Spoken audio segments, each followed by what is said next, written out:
का आकर्षण तो दुनिया के कई देशों को सदियों से रहा है। अनेक विदेशी आए और गए, कुछ अपने साथ सोना लेकर तो कुछ चांदी लेकर। लेकिन वो बौद्ध काल का ही दौर था जब विदेशी यहाँ पर आते थे और अपने साथ किताबें लेकर जाते थे। स्वयं xuanzang भी 650 से अधिक बौद्ध साहित्य की किताबें चीन में अपने साथ लेकर गए। भारत में 100 से अधिक बौद्ध भिक्खु चीन से आकर गए, तो सोचिए सभी लोगों ने कितनी सारी किताबें यहाँ से लेकर गए होंगे, क्योंकि प्राचीन भारत बौद्ध साहित्य का खजाना था। बौद्ध कालीन भारत में हमें यात्राओं का स्पष्ट स्वरूप देखने को मिलता है। बुद्ध कालीन इतिहास से ज्ञात होता है कि उन दिनों ये यात्राएं वास्तव में ये धम्म यात्राएं बुद्ध के दर्शन और उनकी कल्याणकारी देशनाएं सुनने के उद्देश्य से की जाती थी। लोक कल्याण ही इन यात्राओं का उद्देश्य होता था। सम्राट अशोक के समय में तो धम्म यात्राओं के इतिहास में एक अनूठा अध्याय ही जुड़ गया। भारत की ओर से आने वाले आध्यात्मिक हवा के सुगंध से प्रभावित होकर तत्कालीन बौद्ध भारत के धम्म दर्शन और संस्कृति का अध्ययन करने के लिए हिमालय पर्वत को लांघने की जोखिम उठाकर कई धम्म यात्री भारत पहुंचते थे। xuanzang और फाहियान को मिलाकर करीबन 100 से अधिक चीनी यात्री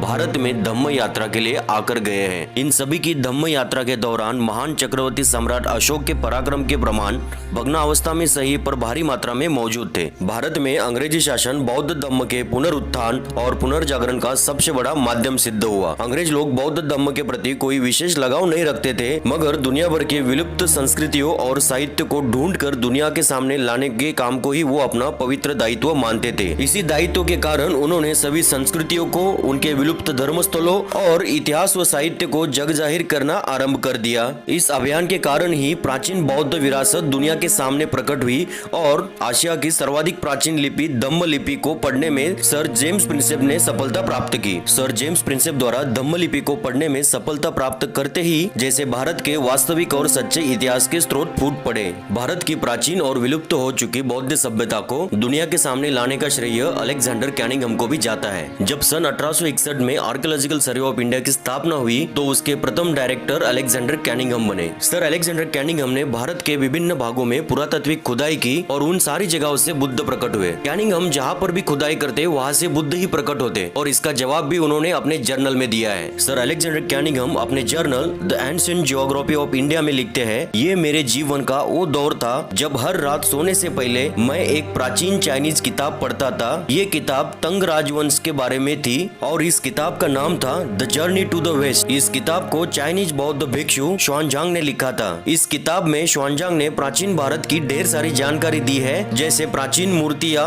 बौद्ध मठ, भारत के प्राचीन राज्य, राजधानियां, राज्य एवं शहरों का क्षेत्र, शहरों में मौजूद बौद्ध तीर्थ क्षेत्र तथा इन तमाम जगह की दिशा और अंतर। इस तरह संपूर्ण बोधि वृक्ष का वर्णन किया है। बोधि वृक्ष यानी राजकुमार सिद्धार्थ के जन्म से लेकर उनके बुद्ध बनकर महापरिनिर्वाण तक की संपूर्ण बौद्ध संस्कृति का विवरण संपूर्ण भारत में फल फूल रहा था, इसकी गवाही। हमने प्राचीन महाबोधि मंदिर और नालंदा के भग्नावशेष ढूंढ निकाले। इस खुदाई में हमने xuanzang द्वारा वर्णन किए जगह और दिशा का अनुकरण किया। वो वाकई रोमांचक दौर था जब भारतीय पुरातात्विक खुदाई में xuanzang का वर्णन और हमारी खोज मैच परफेक्टली। xuanzang का भारत आगमन 629 ईसा में हुआ था। वे यहाँ 16 वर्षों तक यानी सन 629 से लेकर 645 ईसा तक बौद्ध स्थलों का भ्रमण और सद्धम के अध्ययन करने में ही लगे रहे। xuanzang को भारत पहुंचने में लगभग 1 साल लग गया। गांधार के मशहूर बामियान गुफाओं से होकर वे कश्मीर पहुंचे। कश्मीर से जालंधर, फिर कुलूट तथा मथुरा होते हुए थानेश्वर पहुंचे। थानेश्वर से कन्नौज में प्रवेश किया। कन्नौज से प्राचीन साकेत यानी आज का अयोध्या, प्रयाग, कौशाम्बी, कपिलवस्तु, कुशीनगर, वाराणसी, वैशाली, पाटलिपुत्र आदि स्थानों का भी भ्रमण किया। पाटलिपुत्र से चलकर बोध गया, फिर नालंदा। इसके बाद वे बंगाल, उड़ीसा, धान्यकटक होते हुए पल्लव की राजधानी कांची गए। इस भ्रमण के दौरान xuanzang ने पाटलिपुत्र में प्रसिद्ध विहारों एवं स्तूपों के दर्शन किए। बोध गया में बोधि वृक्ष की पूजा की तथा नालंदा में कोई 1.5 वर्षों तक निवास कर बौद्ध साहित्य का अध्ययन किया। xuanzang कन्नौज से ही अपने देश रवाना हुए। xuanzang भारत से बौद्ध धम्म के 650 से अधिक ग्रंथ चीन लेकर गए चीन पहुंचकर उन्होंने अपना बाकी का जीवन इन ग्रंथों के अनुवाद और अपने यात्रा वृत्तांत को लिपिबद्ध करने में बिताया।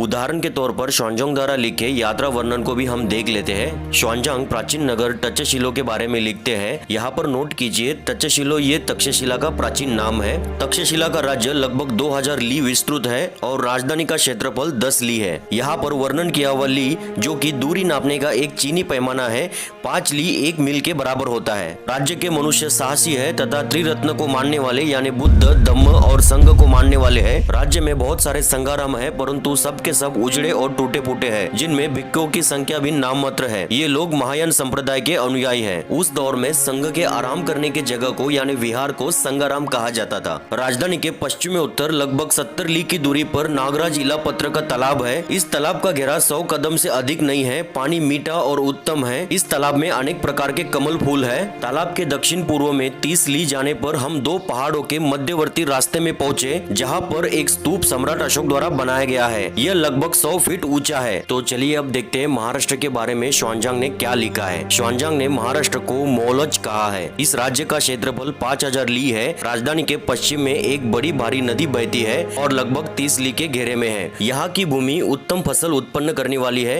यहाँ के लोग ऊंचे, शरीर सदृढ़ तथा स्वभाव वीरतापूर्ण है। अपने उपकार के प्रति जिस प्रकार ये लोग कृतज्ञता प्रकट करना जानते हैं, उसी प्रकार शत्रु को पीड़ित करना भी खूब जानते हैं। अपने अपमान का बदला लेने में ये लोग जीवन की परवाह तक नहीं करते। जिस समय इनको किसी से बदला लेना होता है, उस समय ये लोग पहले अपने शत्रु को सूचना दे देते हैं और जब शत्रु लोग अस्त्र शस्त्रों से सुसज्जित हो जाते हैं तब उन पर ये हमला करते हैं। लड़ाई में यदि एक पक्ष पराजित होकर भाग खड़ा होता है तो ये लोग पीछा कर उसे मारते हैं, परंतु उस व्यक्ति को नहीं मारते जो भूमि में पड़ा होता है या हार मानकर शरण में आ जाता है। कई 100 योद्धा देश में ऐसे हैं जो हर समय लड़ने भिड़ने में लगे रहते हैं। इन बातों से पता चलता है कि यहाँ के लोग कैसे वीर हैं। ये लोग विद्या प्रेमी हैं और विरोधी तथा बौद्ध दोनों के सिद्धांतों का अध्ययन करते हैं। देश भर में कोई 100 संघाराम और लगभग 5000 भिक्षु है जो हीनयान और महायान दोनों यानों का अनुकरण करते हैं। कोई 100 देव मंदिर भी है। राजधानी के भीतर और बाहर 5 स्तूप है। ये स्तूप सम्राट अशोक ने बनाए हैं। इनके अतिरिक्त ईंट और पत्थर के और भी कितने सारे स्तूप एवं बौद्ध गुफाएं हैं। इन सब की गिनती करना कठिन है।